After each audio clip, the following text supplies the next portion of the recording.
Hello guys, કાલે આપણે જોયું હતું બેટરી વિશે 12th સાયન્સમાં કે બેટરી એમાં હતા બે પ્રકાર, પ્રાથમિક બેટરી, સેકન્ડરી બેટરી. બરાબર. હવે આપણે આજે ડિટેલમાં જોઈશું પ્રાથમિક બેટરી વિશે. તેના વિશે આજે આપણે ડિટેલમાં ભણીશું.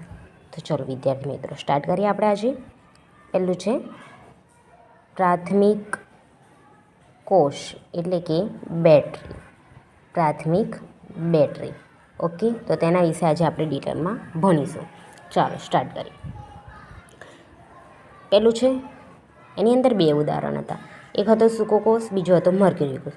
તો પ્રાથમિક કોષમાં એટલે કે બેટરીમાં આજે આપણે બે ઉદાહરણો વિશે ડિટેલમાં ભણીશું.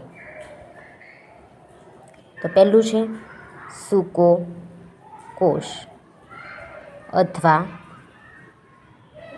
લેક્લાન્સ કોષ. ઓકે, હવે